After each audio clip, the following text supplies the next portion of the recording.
거기 누구야? 회장실 책상 밑에 엎드린 청소부 연우의 손끝이 미세하게 떨렸습니다. 손가락 끝에 닿은 납작한 기계에 소스치게 놀라 벌떡 일어나려는 순간 집무실 문이 벌컥 열리며 회장의 거친 호통이 날아왔습니다. 연우는 하얗게 질린 얼굴로 입술에 손가락을 올렸습니다. 그리고 회장의 손에 다급하게 쥐어준 책상 밑에 도청 장치가 있어요. 라는 쪽지 한 장, 이 작은 종이가 앞으로 한 그룹 전체를 뒤흔드는 폭풍의 시작이었습니다. 등 뒤에서 칼날을 겨눈 배신자는 과연 누구일까요? 이야기 시작 전 구독과 좋아요를 눌러주세요. 지금 어디서 듣고 계신지 댓글 남겨주시면 그곳에 따뜻한 행운이 가득하기를 바라겠습니다. 올해 23살인 신연우에게는 세상에 딱 한 분 할머니가 전부였습니다. 어릴 때 부모님을 잃고 할머니 품에서 자랐거든요. 허름한 월세방에서 단둘이 살았지만 할머니가 끓여주시는 된장찌개 냄새가 퍼지는 저녁만큼은 세상 어떤 고급 레스토랑 부럽지 않았습니다. 할머니는 새벽마다 재래시장 반찬 가게에서 종일파, 마늘 껍질을 까시며 연우의 학비를 마련하셨죠. 손끝이 갈라지고 허리가 휘어도 손녀 앞에서만큼은 절대 아프다는 내색을 하지 않으셨습니다. 그런 할머니가 쓰러지셨습니다. 고등학교 3학년 수능을 코앞에 둔 어느 가을 아침이었죠. 학교에 가려고 신발을 신는데 부엌에서 그릇 깨지는 소리가 났습니다. 달려가 보니 할머니가 차가운 부엌 바닥에 쓰러져 계셨어요. 얼굴이 하얗게 질려 있었고 입술은 파랗게 변해 있었습니다. 연우는 떨리는 손으로 119를 눌렀습니다. 구급차 사이렌 소리가 좁은 골목길에 울려 퍼지던 그 순간 연우의 평범했던 19살 가을은 산산이 부서져 버렸습니다. 병원 복도의 흰 불빛에서 연우는 밤새 기도했습니다. 수술실 위 빨간 불이 꺼지기만을 기다리며 차가운 의자 위에 웅크리고 또 웅크렸어요. 다행히 할머니는 고비를 넘기셨습니다. 하지만 의사의 말은 차갑고 분명했죠. 지속적인 치료가 필요합니다. 최소 6개월에 한 번은 정밀 검사를 받으셔야 해요. 치료비 고지서를 받아든 연우의 눈앞이 캄캄해졌습니다. 19살 소녀가 감당하기엔 너무 큰 숫자였어요. 부모님은 연우가 어릴 때 교통사고로 세상을 떠나셨고 할머니가 유일한 가족이었습니다. 그 유일한 가족이 병원 침대에 누워 계신데 연우가 할 수 있는 건 아무것도 없었어요. 그때였습니다. 병원 사회복지사가 조심스럽게 서류 한 장을 건넸어요. 복지 사각지대 조선 과정을 위한 긴급 의료비 지원 프로그램이었죠. 후원 기업의 이름은 한그룹이었습니다. 연우는 그 이름을 손끝으로 천천히 짚어 읽었어요. 한그룹. 한원그룹의 후원금 덕분에 할머니는 첫 번째 큰 수술을 무사히 받으실 수 있었어요. 연우는 병원 로비 게시판에 붙어있던 한원그룹의 작은 로고를 한참이나 바라보며 속으로 되뇌었습니다. 이 은혜는 반드시 갚겠습니다. 하지만 은혜를 갚으려면 먼저 살아남아야 했습니다. 할머니의 치료비는 한 번으로 끝나는 게 아니었어요. 매달 쏟아지는 약값과 검사비, 거기에 월세와 생활비까지. 연우는 대학 입학 원서를 내려놓았습니다. 원서 봉투를 책상 서랍에 밀어넣는 순간 코끝이 시큰했지만 눈물은 흘리지 않았어요. 올 시간에 1시간이라도 더 일하는 게 할머니를 위한 길이었으니까요. 편의점 야간 알바, 새벽 물류센터 상하차, 주말 전단지 배포. 연우는 잠을 줄여가며 닥치는 대로 일했습니다.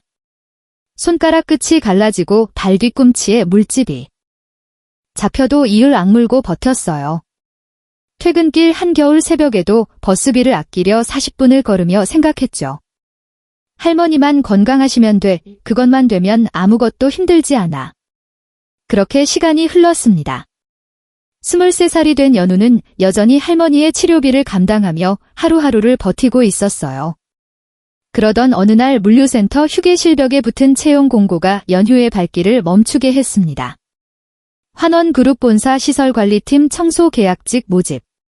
그 이름을 보는 순간 19살 병원 로비에서 만났던 따뜻한 기억이 가슴속에서 올라왔어요. 한원그룹. 우리 할머니를 살려준 그 기억. 연우는 이력서를 꼼꼼히 적었습니다. 자격증도 학벌도 없었지만 성실하게 살아온 시간만큼은 누구에게도 지지 않는다고 자신있게 썼죠.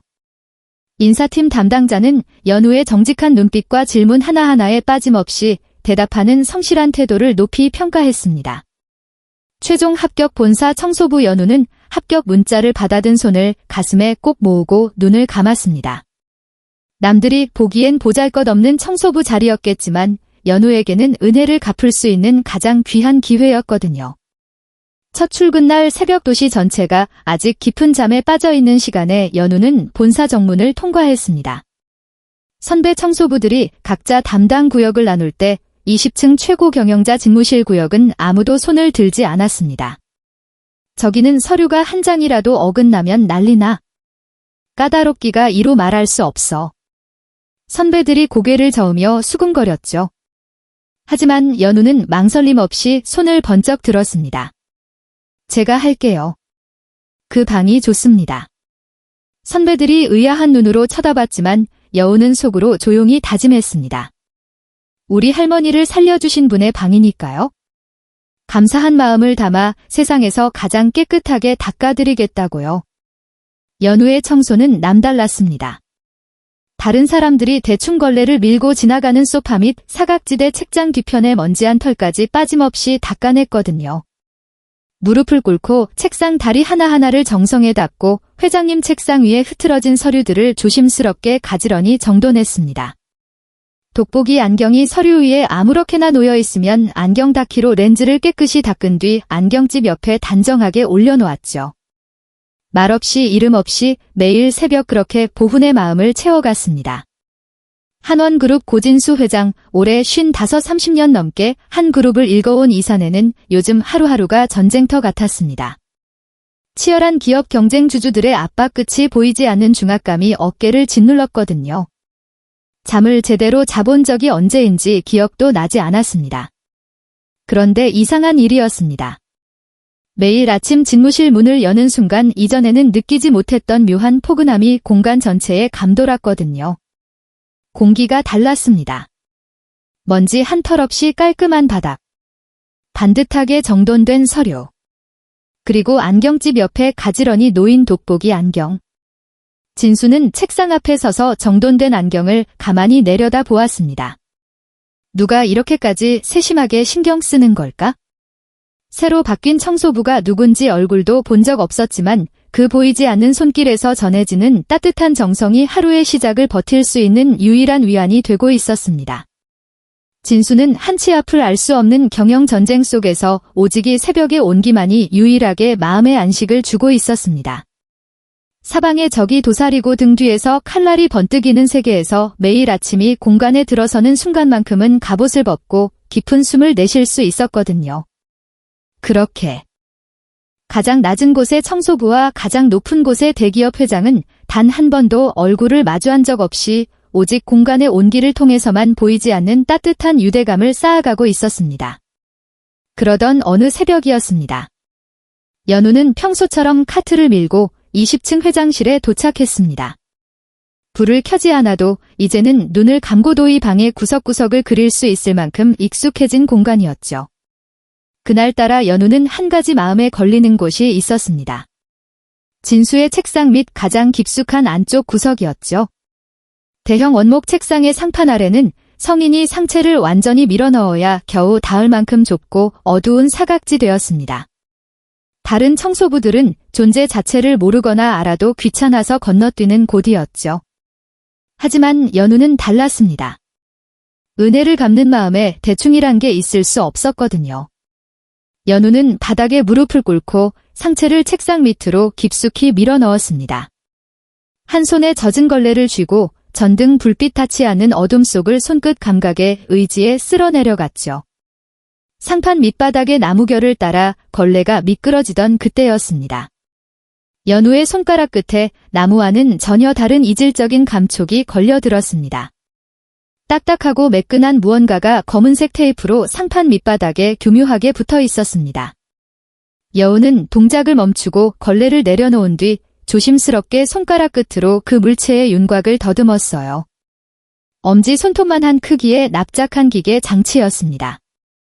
한쪽 끝에 작은 구멍이 뚫려 있었고 아주 미세하게 붉은 점등이 깜빡이고 있었어요. 연우의 심장이 쿵하고 내려앉았습니다. 이건 도청 장치잖아. 연우는 물류센터에서 야간 보안 교육을 받으며 봤던 사진 속 장치를 떠올렸어요. 사진 속 그것과 손끝에 닿은 이것은 너무나 닮아 있었습니다.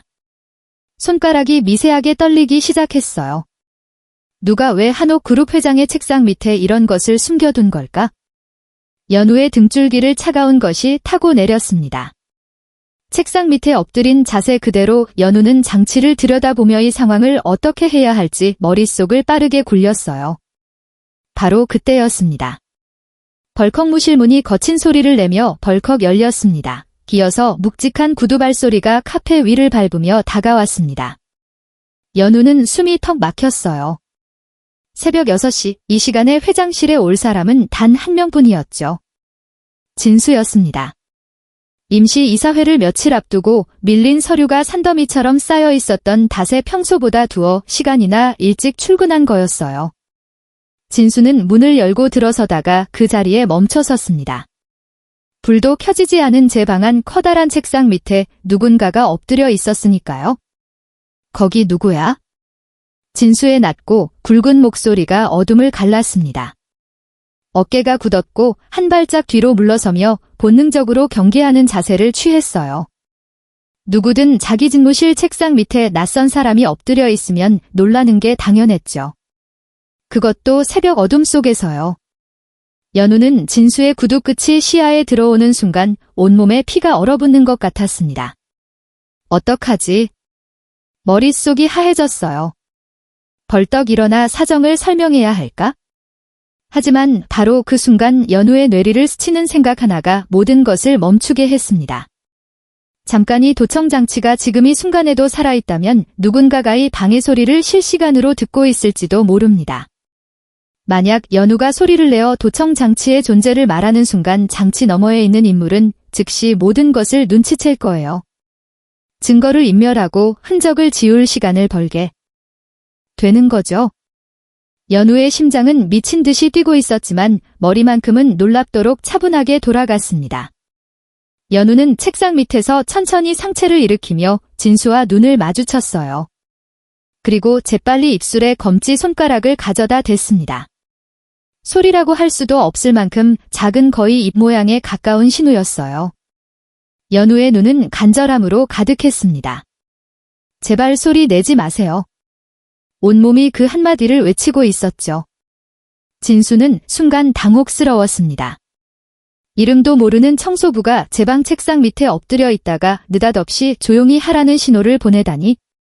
하지만 30년 넘게 치열한 경영 전선에서 살아남은 본능이 진수에게 속삭했어요. 저 눈빛은 수상한 사람의 눈이 아니라고, 무언가 긴급한 상황이라고. 진수는 입을 다물고 미동도 하지 않았습니다. 연우는 떨리는 손으로 책상 위에 놓인 노란색 포스트잇 패드에서 한 장을 뜯었어요. 그리고 옆에 있던 볼펜을 집어들고 빠르게 글자를 휘갈겼습니다.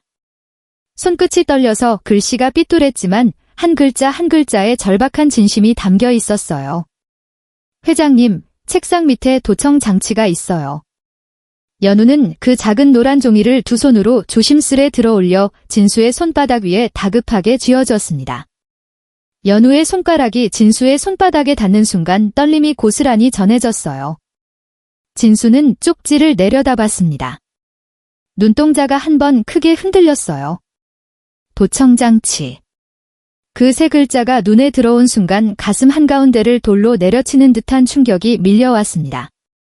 지난 몇 달간 이상할이 많지 정확하게 엘퍼아이오 터던 기밀 정보들, 경쟁사에 먼저 흘러나갔던 전략회의 내용들, 설명할 수 없었던 정보, 유출의 조각들이 퍼즐처럼 맞춰지기 시작했습니다. 진수의 관자놀이가 파르르 떨렸습니다. 하지만 진수는 이을 악물고 표정을 다잡았어요. 눈동자의 흔들림을 숨기고 입술을 꽉 다물며 감정의 파도를 억눌렀습니다. 30년간 수많은 위기 앞에서 포커페이스를 유지해온 베테랑 경영자의 내공이었죠. 진수는 쪽지에서 눈을 떼고 연우를 바라봤습니다. 새벽 어둠 속에서도 연우의 눈빛은 또렷했어요. 두려움에 떨고 있었지만 그 안에는 거짓없는 정직함이 있었습니다. 도청 장치를 발견하고도 혼자 빼돌리거나 무시하지 않고 이렇게 위험을 감수하며 자신에게 알려주니 청소부의 용기와 기지에 진수는 속으로 깊이 감탄했어요. 진수는 말없이 고개를 한번 끄덕였습니다. 알겠다는 뜻이었어요. 그리고 도청 장치가 살아있을 것을 의식한 듯 일부러 평범한 목소리를 만들어 입을 열었습니다. 청소하고 있었군요. 이런 시간에 수고가 많습니다. 나가봐도 됩니다. 목소리는 태연했지만 포스트를 준 손가락 끝은 하얗게 질려 있었어요. 연우를 향해 눈짓으로 작은 신호를 보냈습니다. 나가 있으라는 의미였죠. 연우도 떨리는 목소리를 가까우로 다잡으며 대답했습니다. 네, 회장님. 청소 마쳤습니다. 실례했습니다. 연우는 조용히 고개를 숙이고 걸레와 청소 도구를 챙겨 소리 없이 집무실을 빠져나왔습니다. 복도로 나온 연우는 벽에 등을 기대고 거칠게 숨을 몰아쉬었어요. 심장이 목구멍까지 치밀어 오르는 것 같았습니다. 무릎에 힘이 풀려 그대로 주저앉을 뻔했어요. 지만 연우는 이를 꽉 깨물었습니다. 떨리는 손을 꽉 쥐며 연우는 복도 끝에 어둠을 응시했어요. 그리고 불 꺼진 집무실 안에 홀로 남은 진수는 작은 노란 포스트의 탄장을 손에 채 오랫동안 책상 밑에 어둠을 내려다보고 있었습니다. 진수는 노란 포스트를 양복 안주머니 깊숙이 접어넣은 뒤 일부러 의자를 끌어당기며 소리를 냈어요. 서류철을 한 장 한 장 넘기고 볼펜 뚜껑을 딸깍 열었다 닫았다 반복했습니다. 커피잔을 들어 한 모금 마시는 소리, 키보드를 두드리는 소리까지 누가 봐도 아침 일찍 출근해서 밀린 서류를 검토하는 회장의 평범한 일상이었죠.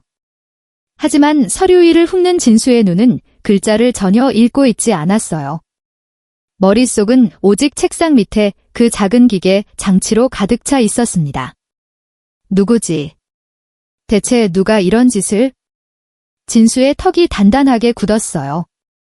서류를 넘기는 손가락 끝에 힘이 들어갔습니다. 분노가 치밀었지만 이 순간만큼은 도청기 너머의 인물에게 티를 내서는 안 됐어요. 진수는 20분가량 자연스러운 소음을 연출한 뒤 평소처럼 비서실 내선 전화기를 들었습니다. 태호 실장 나 좀 볼까? 짧고 무시한 한마디였어요. 매일 아침 반복되는 업무 호출과 다르게 없는 톤이었죠. 5분 뒤 문을 두드리는 노크 소리가 들렸습니다. 엄태호 비서실장. 올해 47살인 그는 20년 넘게 진수의 곁을 지켜온 한원그룹에 살아있는 그림자 같은 사람이었어요.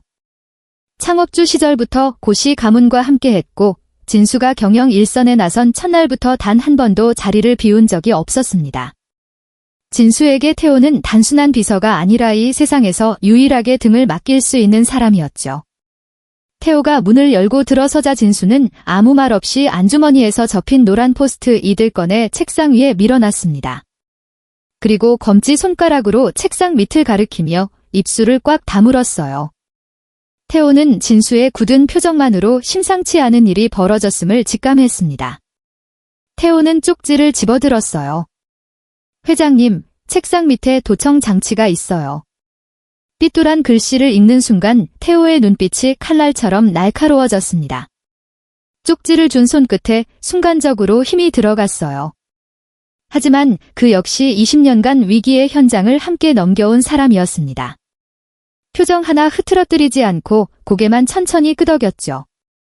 태호는 즉시 새 포스트를 집어들고 빠르게 적었습니다. 가구 점검 명목으로 보안 전문가를 부르겠습니다. 진수가 고개를 끄덕이자 태호는 쪽지를 주머니에 넣고 조용히 집무실을 나섰어요. 그날 오후 20층 회장실에는 사무가 전기 점검이라는 이름표를 단 작업복 차림의 남자들이 출입했습니다. 주변 비서들은 의자 쿠션이나 책상 사람 내일을 점검하러 온 평범한 외부 업체 직원이라 생각했어요. 하지만 그들의 가방 안에는 일반인은 구경조차 할 수 없는 정밀 주파수 탐지 장비가 들어 있었습니다. 태호가 극비리에 섭외한 민간 보안 전문가들이었죠. 전문가들은 진수의 책상 밑에 부착된 장치를 건드리지 않은 채 특수 장비로 해당 기기가 송출하는 전파의 주파수를 정밀하게 측정했습니다. 장치를 제거하면 도청하는 측이 즉시 눈치채챌 수 있었기에 그대로 둔 채 분석하는 것이 핵심이었죠. 결과는 태호의 예상보다 훨씬 심각했어요. 그 장치는 시중에서 구할 수 없는 최고급 단거리 보안 데이터 칩이었습니다. 외부로 신호를 보내는 게 아니라 이 건물 내부 어딘가로만 송신하도록 설계된 특수 장비였어요. 외부의 산업 스파이가 아니니 건물 안에 누군가가 심었다는 뜻이었죠. 전문가들이 철수한 뒤 태호는 본사 건물 내부의 전파 간섭 패턴을 역추적하기 시작했습니다. 도청 장치에서 출발한 신호가 어느 층의 어느 방으로 도달하는지 주파수의 궤적을 한 오라놀 집요하게 풀어냈어요. 해가 지고 본사 직원들이 하나 둘 퇴근한 뒤에도 태호는 자리를 뜨지 않았습니다. 밤늦게까지 이어진 추적 끝에 태호의 모니터 화면 위에 신호의 최종 도착지가 빨간 점으로 찍혔습니다.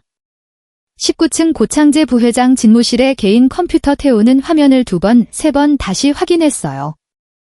오류가 아닌지 의심했지만 결과는 바뀌지 않았습니다. 태호의 입술이 파르르 떨렸어요.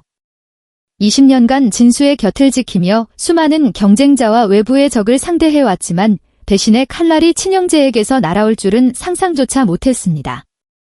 태호는 떨리는 목소리를 가까우로 다잡으며 보안 선불폰으로 진수에게 보고했어요.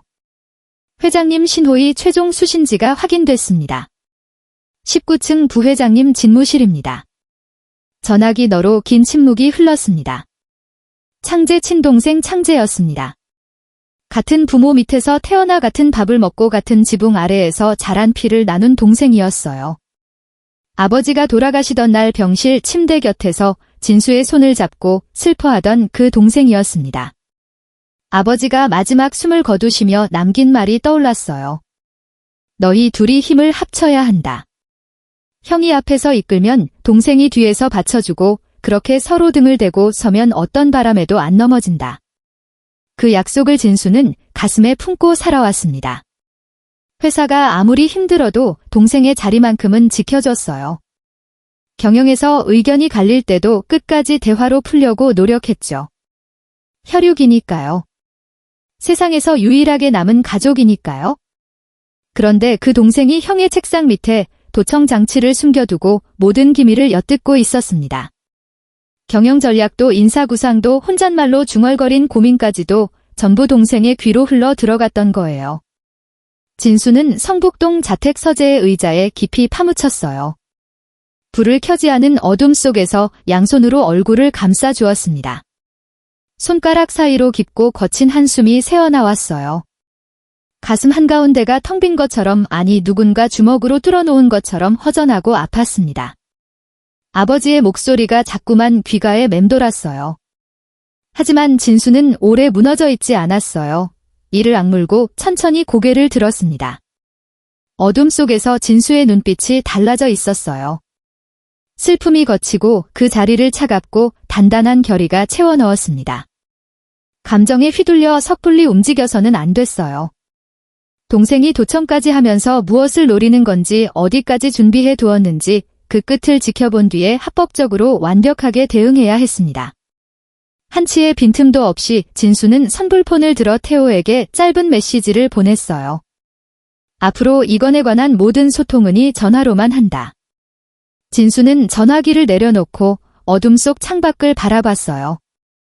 서울의 야경이 유리창 너머로 반짝이고 있었지만 그 불빛이 오늘따라 유난히 차갑게 느껴졌습니다. 진수는 주먹을 천천히 쥐었어요. 손등의 핏줄이 굵게 올라왔습니다.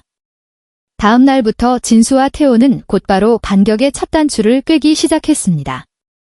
가장 먼저 해야 할 일은 동생 창재의 물밑 작업이 어디까지 진행됐는지 정확히 파악하는 것이었어요. 도청까지 해가며 형의 경영 전략을 엿들었다면 분명 그것만으로 끝났을 리 없었습니다. 더 큰 그림이 있을 거라는 건 누가 봐도 뻔했죠. 비서실장 태호는 한 그룹의 핵심 주주 명단을 펼쳐놓고 한 사람 한 사람의 동향을 은밀하게 파악하기 시작했어요. 한원그룹의 지분 구조는 단순하면서도 위태로운 균형 위에서 있었습니다. 회장인 진수가 48%, 부회장인 창재에겐 36% 창업주였던 아버지가 돌아가시면서 두 아들에게 나눠준 지분이었죠. 형제가 우애 좋게 함께 경영하라는 뜻이었지만 지금 이 순간 그 균등한 구조가 오히려 독이 되고 있었습니다. 나머지 16%를 쥐고 있는 외부 대주주 4-5명의 손이 어느 쪽으로 올라가느냐에 따라 한웅그룹의 주인이 바뀔 수 있었어요. 진수는 그동안 이 주주들과 30년 넘게 신뢰를 쌓아왔다고 믿었습니다. 창업주 시절부터 함께한 사람들이었고 회사가 어려울 때마다 굳건히 지지해준 동반자들이었으니까요. 하지만 한 명 한 명 접촉을 시도하자 이상한 일이 벌어지기 시작했어요. 첫 번째로 연락한 박전무는 전화를 받지 않았습니다. 3번을 걸어도 응답이 없었고 문자를 보내도 익십이었어요. 30년 지기 주주가 연락을 이틀 내리 무시하는 건 전례 없는 일이었죠. 태호는 혹시 건강이 안 좋으신 건 아닌지 직접 사무실을 찾아갔지만 비서가 나와 전무님께서 외부 일정이 있으시다며 정중하게 돌려보냈습니다. 복도에서 돌아서는 태호의 등 뒤로 분명히 전무실 안에서 인기척이 느껴졌어요. 있으면서 안 만나는 거였습니다. 두 번째 주주인이 고문에게는 겨우 전화가 연결됐지만 분위기가 싸늘했습니다. 태호 실장, 나도 바빠요. 요즘은 좀 복잡하니까 나중에 연락합시다. 목소리에 온기가 없었어요. 마치 남의 회사 사람과 통화하듯 사무적이고 냉랭했죠. 태호는 수화기를 내려놓으며 불길한 예감에 이마를 짚었습니다. 3번째, 4번째 주주도 마찬가지였어요. 누구는 해외 출장을 핑계로 만남 자체를 거부했고 누구는 만나긴 했지만 시선을 피하며 의미 없는 안부만 나누다 자리를 떴습니다. 모두의 태도에서 공통적으로 느껴지는 게 있었어요. 미안함과 회피 무언가 이미 결정을 내린 사람들만이 보이는 그런 태도였죠. 태호는 보안 선불폰으로 진수에게 보고했습니다. 회장님, 상황이 좋지 않습니다. 핵심 대주 4분 전원이 접촉을 회피하고 있습니다. 진수의 얼굴에서 혈기가 빠져나갔어요. 태호의 추가 조사 결과 진실은 진수의 예상보다 훨씬 참혹했습니다. 창제는 이미 수개월 전부터 아니 어쩌면 도청 장치를 심기 훨씬 이전부터 치밀한 물 작업을 진행해 온 것으로 드러났어요. 고급 식당 밀실에서의 은밀한 만찬 골프장, VIP룸에서의 밀담 그리고 출처를 알 수 없는 거의 비자금. 돌린 거였죠. 진수의 손이 미세하게 떨렸고 명단을 준 종이가 바스락거렸어요. 그날 오후 진수는 본사 1층 로비를 지나고 있었습니다. 엘리베이터를 기다리는데 뒤에서 익숙한 구두 소리가 다가왔어요. 아이고 형님. 창제였습니다. 갓비싼 이탈리아산 정장을 빳빳하게 차려입고 입꼬리를 비스듬히 올린 채 서 있었어요. 그 미소에는 형에 대한 존경이나 걱정 따위는 한 조각도 없었습니다. 오히려 먹잇감을 앞에 둔 짐승 같은 여유로운 잔인함이 서여 있었죠. 형님, 요즘 안색이 안 좋으신데 경영은 이제 저한테 맡기시지요. 형님은 좀 쉬셔야 할 것 같습니다. 로비에 있던 직원 몇 명이 슬쩍 눈치를 보며 고개를 돌렸어요. 창제의 목소리는 부드러웠지만 그 안에 담긴 뜻은 칼날이나 다름 없었습니다. 형님은 이제 끝이에요. 그 한마디가 거포장만 바뀌어 나온 것뿐이었죠. 진수는 동생의 얼굴을 똑바로 바라봤습니다. 주먹을 꽉 쥐었지만 내색하지 않았어요. 이 순간 감정적으로 대응하면 창제의 손에 놀아나는 거라는 걸 알고 있었으니까요. 진수는 아무 말 없이 고개만 살짝 돌리고 엘리베이터에 올랐습니다. 문이 닫히는 순간 창제의 비릿한 미소가 시야에서 사라졌어요. 20층 집무실로 돌아온 진수는 문을 닫고 의자에 무너지듯 앉았습니다. 넥타이를 잡아당겨 느슨하게 풀었어요. 숨이 막히는 것 같았습니다. 사방이 적이었어요. 주주들은 돌아섰고 동생은 칼을 갈고 있었고 이 건물 안에서 진수를 진심으로 걱정해주는 사람은 비서실장 태호단 한 명뿐이었습니다. 30년 넘게 수천 명의 직원들 위해서 있었지만 이 순간만큼은 세상에서 가장 외로운 사람이었어요. 저녁이 깊어지자 비서들도 하나 둘 퇴근했어요. 20층 전체가 고요해졌습니다. 복도의 자동 조명마저 꺼지고 비상구 표시 등의 초록빛만이 희미하게 남았어요. 진수는 집무실 불을 켜지 않았습니다. 어둠 속에서 돌아앉아 창밖을 바라봤어요. 서울의 불빛들이 유리창 위로 번져 있었지만 그 어떤 빛도 진수의 마음에는 닿지 못했습니다. 어깨가 천천히 앞으로 기울었어요. 55을 버텨온 넓은 어깨가 오늘은 유난히 좁아 보였습니다. 양손을 무릎 위에 올려놓은 채 진수는 한참 동안 움직이지 않았어요. 텅 빈 20층 어둠 속에서 진수는 완전히 혼자였습니다. 다음 날 새벽 6시 연우는 청소 하트를 밀며 20층 회장 집무실의 문을 조심스럽게 열었습니다. 평소처럼 어둡고 고요할 거라 생각했어요. 그런데 문을 열자마자 연우의 발이 멈췄습니다. 불이 꺼진 무실이란 창가 소파에 누군가 홀로 앉아 있었어요. 진수였습니다. 넥타이는 느슨하게 풀려 있었고 양복 재킷은 소파 팔걸이에 아무렇게나 걸쳐져 있었어요. 어제 저녁 그 자세 한 발짝도 움직이지 않았던 것 같았습니다. 창밖에 어스름한 새벽빛이 진수의 얼굴 위로 희미하게 내려앉아 있었어요. 깊고 무거운 한숨이 고요한 방안을 채웠습니다. 연우는 숨을 멈췄어요. 매일 아침 정갈하게 정돈된 책상 앞에 앉아 서류를 검토하고 하루를 시작하던 그 당당한 모습은 어디에도 없었습니다. 지금 소파에 앉아 있는 사람은 세상의 무게에 짓눌려등이 국분 한 명에 지친 어른이었어요. 연우의 가슴 한쪽이 쿡 찔리는 것처럼 저려왔습니다. 회장님이 저렇게까지 힘드신 거였어. 연우는 진술을 방해하고 싶지 않았어요. 소리 나지 않게 카트의 바퀴를 잡고 천천히 뒤로 물러났습니다. 문을 살며히 닫고 복도를 빠져나온 연우는 지하 1층 청소부 휴게실로 내려갔어요. 내려가는 동안 진수의 굽은 등이 자꾸만 눈앞에 아른거렸습니다. 지하 휴게실에서는 새벽 청소를 마친 선배 청소부 서너 명이 모여 앉아 자판기 믹스 커피를 나누며 이야기를 나누고 있었어요. 연우가 들어서자 한 선배가 손을 흔들며 자리를 권했습니다. 연우야, 이리 와, 커피 한잔 해. 연우는 고맙다고 인사하며 구석 자리에 앉았어요. 따뜻한 종이컵을 손으로 감싸 주었습니다. 선배들의 대화는 자연스럽게 회사 이야기로 흘러갔죠. 김 선배가 커피를 호흡 불며 어젯밤 있었던 일을 꺼냈어요. 17층 복도에서 진수 회장과 딱 마주쳤는데 바쁘실 텐데도 먼저 웃으시면서 고생 많다고 항상 감사하다고 인사를 건네셨다는 거예요. 옆에 앉은 박 선배도 고개를 끄덕이며 작년 겨울 이야기를 보탰습니다. 감기에 걸려 기침을 하며 청소하고 있었는데 진수 회장이 지나가다 멈추시더니 따뜻한 거 드시라고 커피 쿠폰을 쥐어주셨다는 거였어요. 아무리 바빠도 사람을 먼저 보시는 분이야? 그런 분이 진짜 어른이지. 박 선배의 말에 다들 고개를 끄덕였어요. 연우는 조용히 듣고 있었습니다.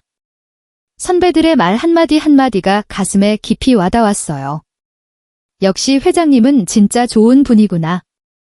위에서만 좋은 척하는 게 아니라 가장 낮은 곳의 사람들에게까지 진심으로 대하는 분이구나. 연우의 확신이 한 겹 더 단단해졌어요. 그때 맞은편에 앉으니 선배가 인상을 찌푸리며 끼어들었습니다. 반면에 창재 부회장은 정반대라는 거였어요. 지난주에 복도에서 마주쳤는데 청소부들을 보더니 대놓고 인상을 쓰며 빨리 비키라고 눈치를 줬다고 했습니다. 마치 눈에 거슬리는 벌레라도 본 것 같은 태도였다며 분통을 터뜨렸어요. 솔직히 저런 사람이 회장 되면 우리 같은 현장 직원들 대우는 더 안 좋아질 거야. 선배가 목소리를 낮추며 덧붙였습니다. 요즘 이상한 소문이 돈다고요? 부회장이 회장 자리를 노린다는 이야기가 직원들 사이에서 퍼지고 있었어요. 연우는 종이컵을 꽉 쥐었어요. 뜨거운 커피가 손바닥을 데웠지만 느끼지 못했습니다. 머릿속에는 오직 하나의 생각뿐이었어요. 다른 어른을 혼자 두면 안 돼. 할머니가 쓰러졌을 때 아무도 도와주지 않던 그 막막한 순간에 한원그룹의 후원금이 생명줄이 되어졌습니다. 그 뒤에 있던 사람이 바로 진수였어요. 연우의 할머니를 살려준 은인이 지금 사방이 적으로 둘러싸인 채 홀로 무너지고 있었습니다. 연우는 자리에서 조용히 일어났어요. 가판기 앞에 서서 동전을 넣고 따뜻한 믹스 커피를 한 잔 더 뽑았습니다. 갓 나온 커피에 김이 모락모락 피어올랐어요. 연우는 그 종이컵을 두 손으로 소중하게 감싼 채 휴게실을 나와 엘리베이터를 타고 다시 20층으로 올라갔습니다. 올라가는 동안 심장이 점점 빠르게 뛰었어요. 오늘 지금 이 순간 말하지 않으면 영영 기회가 없을 것 같았습니다. 회장실 문을 조심스럽게 열었어요. 진수는 아까와 같은 자세로 소파에 앉아 있었습니다. 연우가 들어오는 기척에 고개를 들었어요. 연우는 말없이 책상 위에 따뜻한 커피를 조심스레 내려놓았습니다. 종이컵에서 피어오르는 하얀 김이 어둠 속에서 부드럽게 퍼져나갔어요. 진수가 커피를 내려다보다가 연우를 바라봤습니다. 왜 자신에게 커피를 가져다 주는 건지 의아한 눈빛이었어요. 여우는 깊이 숨을 들이마셨습니다. 그리고 진수의 눈을 똑바로 바라보며 입을 열었어요. 회장님 사실 저는 고3 때 회장님이 긴급 의료비를 대주셨던 조성가정의 손녀 신연우입니다. 진수의 눈이 커졌습니다. 연우는 떨리는 숨을 가다듬으며 말을 이었어요. 할머니가 처음 쓰러지셨을 때 한 그룹의 후원금 덕분에 수술을 받을 수 있었다고요. 그 은혜가 없었으면 할머니는 이미 이 세상에 안 계셨을 거라고요. 연우의 목소리가 미세하게 떨렸지만 눈빛은 맑고 단단했어요. 진수는 입술을 꽉 다문 채 연우의 얼굴을 바라봤습니다. 자신이 기억조차 못하는 작은 후원 하나가 이 청년의 인생을 바꿔놓았던 거예요. 진수의 눈가가 뜨거워졌습니다. 사방이 적으로 가득했더니 외로운 전쟁터에서 과거 자신이 뿌린 작은 씨앗이 이렇게 정직하고 바른 한 사람으로 자라 돌아온 거였어요. 고맙습니다. 연우 양. 그런 사연이 있었군요. 진수의 목소리가 낮게 갈라졌어요. 연우는 눈물을 꾹 참으며 고개를 숙였습니다. 잠시 침묵이 흘렀어요. 그리고 연우가 다시 고개를 들었을 때 그 눈에는 더 이상 눈물 대신 단단한 결의가 서려 있었습니다. 회장님, 저희 할머니가 정직하고 선한 사람은 결국 이긴다고 했습니다. 진수가 연우를 바라봤어요. 제 청소구역이 19층과 20층입니다. 창재 부회장님의 방도 제가 청소해요. 역으로 그 방에 도청 장치를 숨기면 어떨까요? 순간 진수의 눈이 크게 떠졌습니다. 23살 청소부의 입에서 나올 거라곤 상상도 못한 대담한 제안이었어요.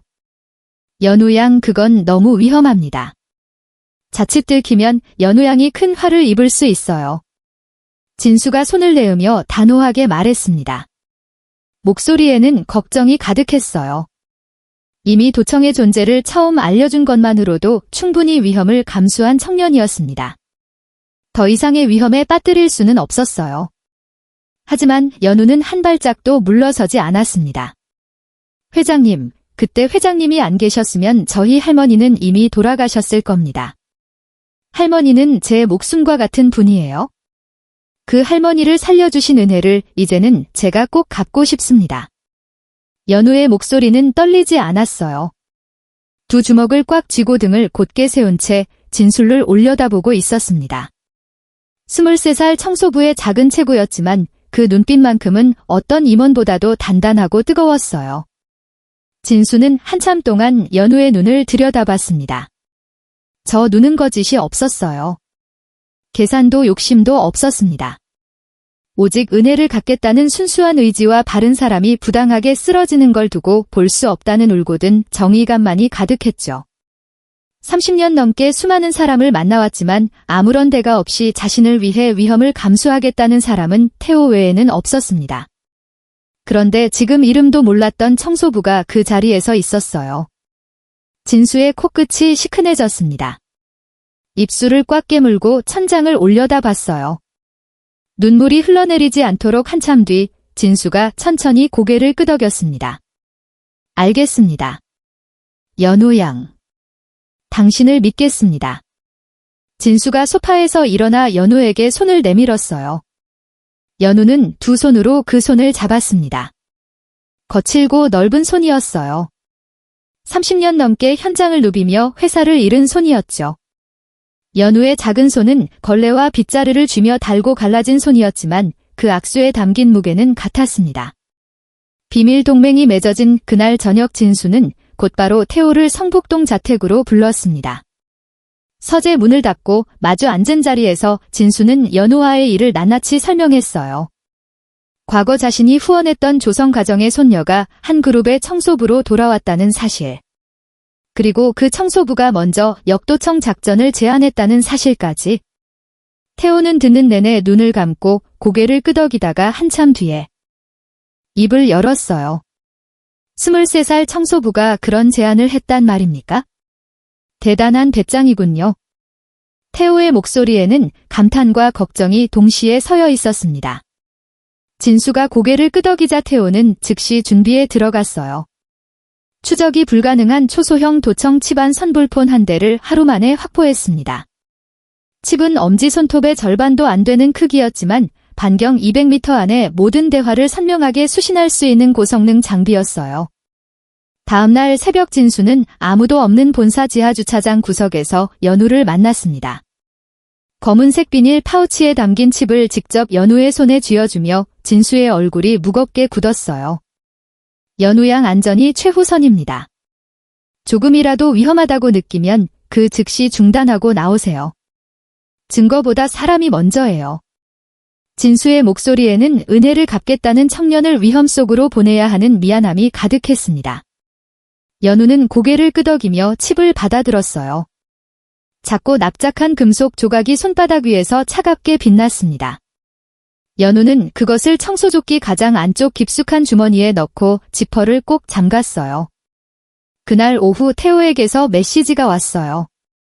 창재가 대주주들과의 긴급 이사회 사전회의를 위해 오후 2시부터 최소 3-4시간은 자리를 비운다는 정보였습니다.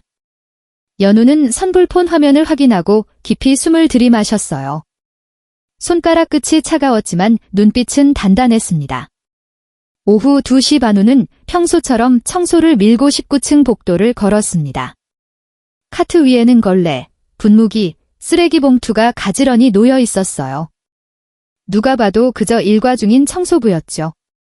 부의 장실 앞을 지날 때 여우는 슬쩍 눈을 돌려 비서를 확인했어요. 비어 있었습니다. 담당 비서가 마침 탕비실로 자리를 비운 거였죠. 지금이었습니다. 연우는 자연스럽게 카트의 방향을 틀어 부의 장실문 앞에 섰어요. 손잡이를 잡는 순간 심장이 목구멍까지 치밀어 올랐습니다. 손바닥에 땀이 차올랐어요. 하지만 연우는 이을 꽉 깨물고 문을 열었습니다. 19층 부회장실은 20층 회장실과는 분위기가 완전히 달랐어요. 진수의 방이 따뜻한 나무톤으로 꾸며진 것과 달리 창재의 방은 검은 가죽과 차가운 대리석으로 가득했습니다. 벽면에는 골프 트로피와 고급 미술품이 진열되어 있었고 묵직한 가죽 소파 세트가 방 한쪽을 차지하고 있었어요. 창가에는 값비싼 위스키 병들이 유리 캐비닛 안에 줄지어 놓여 있었습니다. 이 방의 주인이 어떤 사람인지를 말해주는 것 같았어요. 따뜻함은 없고 과시와 차가운 권위만이 가득한 공간이었죠. 연우는 문을 닫고 빠르게 움직이기 시작했어요. 먼저 걸레를 들고 바닥을 훔치는 척 몸을 낮췄습니다. 창재가 매일 앉아 은밀한 통화를 나누는 대형 가죽 소파 아래로 손을 뻗었어요. 소파 밑바닥에 깊숙한 가죽 틈새를 손끝으로 더듬어 적절한 위치를 찾았습니다. 조끼 안주머니에서 첫 번째 칩을 꺼냈어요. 손가락이 미세하게 떨렸지만 연우는 숨을 멈추고 칩을 틈새에 밀어 넣었습니다. 찰카 접착면이 가죽에 완벽하게 달라붙었어요. 밖에서는 절대 보이지 않는 위치였습니다. 아나 연우는 재빨리 일어나 책상 주변으로 이동했어요. 서류를 정돈하는 척하며 창재의 개인 컴퓨터 본체 뒤편으로 돌아갔습니다. 전선들이 뱀처럼 얽혀있는 사이 구석진 환풍구 자리가 보였어요. 연우는 두 번째 마스터 칩을 전선 사이에 밀어넣고 테이프로 고정했습니다. 전선 뭉치 속에 완벽하게 숨겨져 본체를 뜯어보지 않는 이상 발견할 수 없는 위치였어요. 둘. 설치 완료. 연우의 등줄기를 타고 식은땀이 흘러내렸습니다. 두 손이 부들부들 떨렸어요. 청소 조끼 안쪽이 땀으로 축축하게 젖어 있었습니다. 하지만 해냈어요. 연우는 크게 숨을 내쉬며 카트를 정리하기 시작했어요. 걸레를 제자리에 걸고 분무기를 칸에 꽂으며 마지막으로 방안을 천천히 둘러봤습니다. 혹시 자신이 만진 흔적이 남아있지 않은지, 소파 쿠션이 틀어져 있지 않은지 꼼꼼하게 확인하기 위해서였죠. 그때였습니다. 책상 위에 흩어진 서류들 사이로 유독 눈에 띄는 서류철 하나가 연우의 시선을 사로잡았어요. 다른 문서들은 깔끔한 한 옹구름 로고가 박힌 공식 서류철이었는데 그 하나만 표지가 달랐습니다. 빨간색 가죽 표지의 창단에는 손글씨로 날짜와 이름들이 빼곡히 적혀 있었어요. 일반적인 업무 문서와는 확실히 다른 느낌이었습니다. 연우는 한 발짝 다가가 서류철 표지를 살펴봤어요. 상단 모서리에 작은 글씨로 적힌 단어가 눈에 들어왔습니다. 주주특별관리 집행내역. 그 옆에는 숫자들이 나열되어 있었는데 어림잡아도 수십억 원 단위의 금액이었어요. 이건 비자금 장부잖아. 연우의 심장이 쿵 하고 뛰었습니다. 이것이 회장님은 구할 결정적인 증거일지도 몰랐어요. 연우가 떨리는 손을 뻗어 그 장부를 집어들려는 바로 그 찰나였습니다. 또각또각. 복도 저편에서 묵직한 구두 발소리가 대리석 바닥을 울리며 다가오고 있었어요. 규칙적이고 단호한 그 리듬은 한 사람의 것만이 아니었습니다. 두세 명의 발소리가 뒤섞여 점점 가까워졌고 그 사이로 비서의 낮은 목소리가 들렸어요. 창재였습니다. 예상보다 회의가 훨씬 일찍 끝난 거예요. 연우의 온몸에 소름이 돋았습니다. 등줄기가 얼어붙는 것 같았어요. 장부를 들 시간이 없었습니다. 연우는 벼락처럼 손을 거두고 서류철을 제자리에 밀어 넣었어요. 그리고 황급히 바닥에 엎드려 빗자루를 잡고 소파 밑을 쓰는 척 연기를 시작했습니다. 심장이 갈비뼈를 뚫고 나올 것처럼 미친 듯이 뛰었어요. 문이 열렸습니다. 창재가 짜증 가득한 얼굴로 성큼 들어왔어요. 넥타이를 느슨하게 잡아당기며 인상을 찌푸리고 있었습니다. 회의가 마음에 들지 않았는지 입꼬리가 날카롭게 내려가 있었죠. 그 뒤를 따라 비서 한 명이 서류를 안고 들어왔어요. 창재의 시선이 바닥에 엎드린 연우를 발견했습니다. 마치 바닥에 깔린 벌레를 본 것 같은 불쾌하고 차가운 눈빛이었어요. 청소 다 했으면 당장 나가요. 신경질적인 목소리가 방안을 갈랐습니다. 연우는 심장이 발밑으로 내려앉는 것 같았지만 온 힘을 다해 평정심을 유지했어요. 죄송합니다. 바로 나가겠습니다. 연우는 고개를 깊이 숙인 채 빗자루와 걸레를 재빨리 카트에 올렸습니다. 손이 떨려서 걸레가 한 번 바닥에 떨어졌지만 주워 담고 허리를 굽힌 채 문 쪽으로 물러났어요. 창재는 연우를 한 번 더 째려보다가 이내 관심을 끊고 비서에게 서류를 달라며 책상으로 향했습니다. 청소부 따위는 눈에 들어오지도 않는 사람이었으니까요. 문이 닫혔습니다. 복도로 나온 연우는 카트를 벽 쪽에 밀어놓고 두 손으로 벽을 짚었어요. 무릎에 힘이 풀려 그대로 주저앉을 뻔했습니다. 거친 숨이 끊어질 듯 몰아쳐 나왔어요. 등을 벽에 기대고 가슴을 움켜쥔 채 한참을 그 자리에 서서 숨을 골랐습니다. 창재의 차가운 눈빛이 아직도 눈앞에 아른거렸어요. 만약 조금만 더 늦었다면, 장부를 손에 들고 있는 채로 들켰다면 생각만 해도 온몸에 소름이 돋았습니다. 하지만 아직 끝이 아니었어요. 연우는 떨리는 손으로 조끼 안주머니에서 선불폰을 꺼냈습니다. 진수와 태우에게 메시지를 보냈어요. 도청칩 2개 설치 완료. 부회장 책상 위에서 의문의 장부 발견. 빨간 표지 주주관리 집행내역이라 적혀 있었습니다. 비자금 장부로 추정. 미처 확보하지 못했습니다. 메시지를 보내고 나서야 연우는 비로소 벽에 등을 기대고 눈을 감았어요. 심장이 아직도 미친 듯이 뛰고 있었습니다. 손가락 끝에 감각이 돌아오지 않았어요. 하지만 연우의 입가에 작은 안도의 숨이 새어나왔습니다. 해냈어요. 칩은 무사히 설치됐고 결정적인 장부의 존재도 확인했습니다.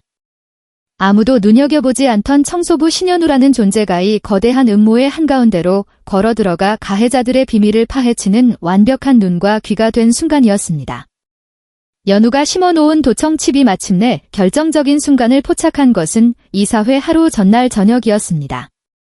성북동 진수의 자택 서재에서 수신기를 틀어놓고 부회장실의 소리를 실시간으로 듣고 있었죠. 대부분은 비서와의 일정 확인이나 전화통화 같은 일상적인 소음이었습니다. 하지만 밤 10시를 넘기자 창재의 목소리, 톤이 확연히 달라졌습니다. 문을 닫는 둔탁한 소리가 들린 뒤 누군가와 단둘이 나누는 은밀한 통화가 시작된 거죠. 목소리에는 거침이 없었어요. 내일이면 모든 것이 끝난다는 확신에 찬 승리자의 여유가 묻어나는 톤이었죠. 통화 내용은 진수와 태호의 예상을 훨씬 뛰어넘는 것이었습니다. 창재는 해외에 설립한 페이퍼 컴퍼니를 통해 거액 비자금을 조성해왔어요. 수년에 걸쳐 한원그룹의 해외 프로젝트 자금 중 일부를 빼돌리고 그 돈으로 가상의 컨설팅 계약을 만들어 자금을 세탁한 뒤 개인 비자금으로 쌓아 올린 거였습니다.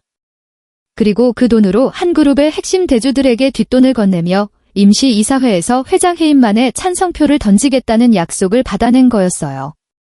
진수가 30년간 신뢰를 쌓아온 주주들이 하루아침에 등을 돌린 이유가 비로소 드러난 거예요. 우정도 의리도 아니었습니다. 돈이었어요. 동생이 형이 등에 칼을 꽂기 위해 쓴 무기는 대신에 돈이었던 겁니다. 그리고 결정적인 한마디가 터져나왔습니다. 그 완고하던 주주들이 왜 내 편에 섰겠어? 내가 건넨 비자금과 뇌물장부가 내 방금고에 안전하게 있는 한 그 인간들은 내일 이사회에서 무조건 형님을 찍어내게 되어 있어. 창재의 웃음소리가 수신기를 타고 서재 안에 올렸어요. 자신만만하고 오만한 승리를 확신하는 자의 웃음이었습니다. 진수의 얼굴이 하얗게 질렸습니다. 뇌물, 비자금, 금고 이 세 단어가 머릿속에서 번개처럼 부딪혔습니다. 창재는 통화를 이어갔습니다. 주주들에게 건넨 뇌물의 정확한 금액과 날짜가 적힌 비자금 송금 내역 USB 그리고 그 원본이 기록된 비리 장보실이 부회장실 금고 안에 보관되어 있다는 사실을 스스로 확인시켜준 것이었죠. 연우가 며칠 전 책상 위에서 발견했던 그 빨간색 서류철의 정체가 마침내 밝혀진 순간이었습니다. 진수와 태호는 서로를 바라봤습니다. 말이 필요 없었어요. 그 장부와 USB를 확보하면 내일 이사회에서 배신자 주주들의 가면을 단숨에 벗겨낼 수 있었습니다. 뇌물을 받고 표를 던진 주주들은 자신의 범죄가 만천하에 드러나는 순간 감옥에 가느니 차라리 창재에게서 등을 돌리는 쪽을 택할 수밖에 없었죠. 창재가 쌓아올린 과반수의 성벽이 모래성처럼 무너질 카드였습니다. 이 전쟁을 끝낼 수 있는 가장 강력한 무기가 바로 한층 아래 창재의 금고 안에 잠들어 있었어요. 하지만 문제는 그 금고에 어떻게 접근하느냐였습니다. 임시 이사회를 코앞에 둔 창재는 경계를 극도로 높인 상태였거든요. 부회장실 주변에는 사설 경비 요원까지 추가로 배치되어 있었고 출입 기록은 실시간으로 관리되고 있었습니다. 진수의 측근이라는 사실이 알려진 태호는 19층에 발을 뒤는 것조차 불가능했어요. 다른 보안 요원을 투입해도 창재의 촘촘한 감시망에 즉시 걸릴 것이 뻔했죠. 그때 연우가 입을 열었습니다. 진수와 태호를 번갈아 바라보며 차분하지만 단호한 목소리로요. 태호 실장님이나 다른 분들이 움직이면 당장 창재 부회장 귀에 들어갑니다. 하지만 매일 그 방을 드나드는 청소 부일라면 아무도 의심하지 못할 겁니다. 진수의 눈이 커졌습니다. 연우가 무슨 말을 하려는지 바로 알아챘거든요. 안 돼요. 연우 양. 이번에는 정말 너무 위험해요. 금고까지 건드리면 들킬 확률이 비교할 수 없이 높아져요. 진수의 목소리에는 진심 어린 걱정이 가득했습니다. 하지만 연우는 물러서지 않았어요. 평소 부회장실 액자 뒤를 닦을 때마다 금고 디지털 도어록의 버튼을 유심히 봤는데 버튼들 중 유독 특정 숫자 4개에만 창의 손대각에 묻어 달아 있었다는 것을 기억해냈거든요. 4개의 숫자로 만들 수 있는 조합은 24가지 충분히 시도할 수 있는 범위였습니다. 연우는 진수의 눈을 똑바로 바라보며 말했어요. 거짓과 편법을 쓰는 사람이 정직하게 살아온 분을 짓밟고 올라서는 것을 자신은 절대 용납할 수 없다고요. 바르게 살아온 사람이 결국 승리한다는 것을 세상에 꼭 증명하고 싶다고요. 연우의 목소리는 잔잔했지만 그 안에 담긴 단단함은 55을 살아온 진수의 마음까지 뒤흔들었습니다. 그 눈빛에는 두려움이 없었습니다. 오직 올바른 일을 하겠다는 23살의 단단한 10년만이 빛나고 있었죠. 진수의 입술이 파르르 떨렸습니다. 진수는 한참 동안 연우를 바라봤어요. 태호도 입을 다물고 있었습니다. 둘 다 알고 있었어요. 연우의 말이 맞다는 거려.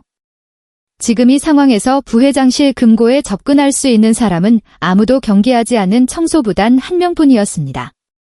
태호가 먼저 입을 열었어요. 회장님, 연우 양의 판단이 맞습니다. 저나 다른 사람이 움직이면 그 즉시 노출됩니다.